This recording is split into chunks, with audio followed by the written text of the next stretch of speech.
ஓம் சாய்ராம். அனைத்து சாய் பக்தர்களுக்கும் வணக்கம். சாய்ராம், சாய் சீனு. சாய்ராம், இன்றைய தினம் இந்த வீடியோ பதிவில் ஷிரடியிலிருந்து சுமார் 5வது கிலோமீட்டரில் அமைஞ்சுள்ள ரகத்தாவில் ஸ்ரீ வீரபத்ரா ஆலயம் இருக்குது. இந்த ஆலயத்தோட சிறப்பு அம்சங்களை நம்ம இன்றைக்கி பார்க்க போகிறோம். சாய்ராம், இந்த ஆலயத்துக்கும் பாபாவுக்கும் நிறைய விஷயங்கள் இருக்குது. அதனால் இந்த வீடியோவை ஸ்கிப் பண்ணாமல் முழுமையாக பாருங்கள்.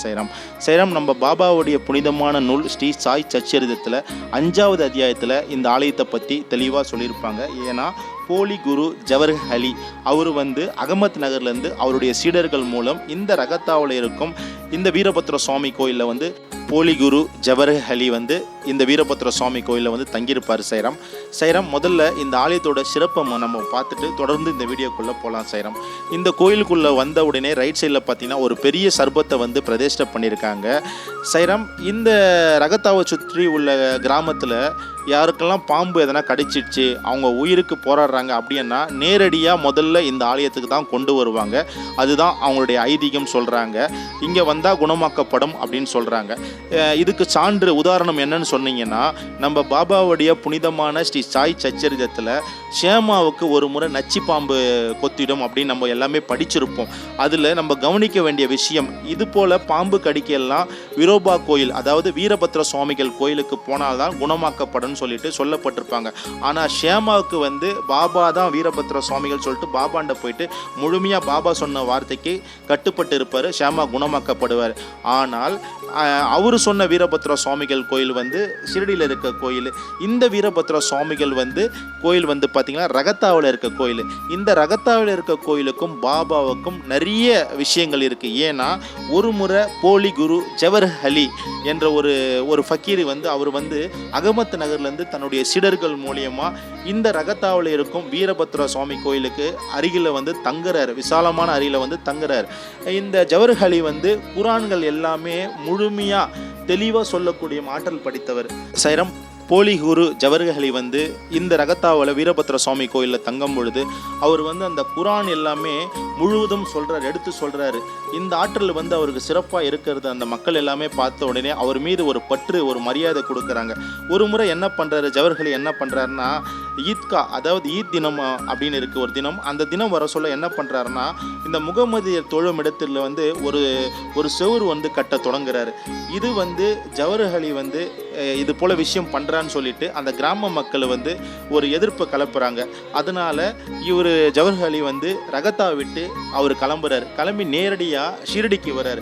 ஷிரடிக்கு வரும்பொழுது அங்கே மசூதியில் பாபா கூட தங்குறதுக்கு அவர் அங்கே வராரு. அப்படி தங்கும் பொழுது கொஞ்ச நாள் தங்குறாரு. அங்கே தங்கும் பொழுது இவர் என்ன சொல்கிறாருன்னா, பாபாவே சத்குரு, ஆனால் இவர் மக்களாண்ட என்னன்னு சொல்கிறாங்கன்னா, நான் தான் பாபாவுடைய குரு, பாபா எனக்கு சீடர், அதாவது பாபா என்னுடைய சிஷ்யன் அப்படின்னு சொல்கிறார். ஆனால் பாபா எதுவுமே மறக்கலை. அவர் தான் என் குரு, நான் அவருக்கு சீடன்னு சொல்லிட்டு அவர் என்னென்ன குற்றங்கள் எதெல்லாம் பண்ணுறாரோ குரு, அதாவது பாபாவுடைய குரு ஜவஹர் அலி என்னென்ன பண்ணுறாரோ அது எல்லாமே பாபா அறிஞ்சிருக்கார். பாபாவை ஒரு சீடனை அவர் மரியாதை கொடுத்ததே கிடையாது. இப்படிப்பட்ட காலத்தில் கொஞ்ச நாள் கழித்து பாபா என்ன பண்ணுறாரு, ரகத்தாவுக்கு பாபா ஜவஹர் அலி கூட புறப்பட்டு இந்த வீரபத்ர சுவாமி கோயில்கிட்ட தங்குறாரு. இப்போ பாபாவுடைய பாதம் பார்க்குறோம் பார்த்தீங்களா, இந்த ஃபோட்டோ பிரதிஷ்டை பண்ணியிருக்காங்க. இந்த இடத்துல தான் பாபா தங்கியிருக்காருன்னு சொல்கிறாங்க. அப்படிப்பட்ட பாபா அங்கே தங்கும் பொழுது ஒரு காலகட்டத்தில் ஷிரடியிலிருந்து எல்லா மக்களும் ரகத்தாவுக்கு தேடி வராங்க பாபாவை. பாபா, நீங்கள் ஷிரடிக்கு மீண்டும் வந்துருங்க, அங்கே தங்குங்க அப்படின்னு சொல்கிறாங்க. அப்போ பாபா என்ன சொல்கிறாங்க, நீங்கள் எல்லாமே ஷிரடிக்கு போயிடுங்க அப்படின்னு பாபா சொல்லியிருப்பார். பாபா ஏன் அந்த ஷிரடிய மக்களை மீண்டும் ஷிரடிக்கே போங்க அப்படின்னு ஏன் சொல்கிறாருன்னா, அந்த ஜவஹர் அலி ரொம்ப கொடுகுணம் படைத்த ஒரு மனிதர். அதனால் அவர் வரத்துக்குள்ளே நீங்கள் போயிடுன்னு சொல்லிட்டு பாபா சொல்லியிருப்பார். இந்த நிலையில் அந்த ஃபக்கீர் வருவார். வந்த உடனேயே பாபா கூட்டு போகிறாங்க, மக்கள் கூட்டு போகிறாங்கன்னு சொல்லிட்டு அவர் மேலே பாபா மேலே கோவம் சாடிவார். ஆனால் ஃபக்கீரும் என்ன பண்ணார், வாங்க ஷிரடிக்கு போகலான்னு சொல்லிட்டு பாபா கூட ஷிரடியில் தங்கியிருப்பார்.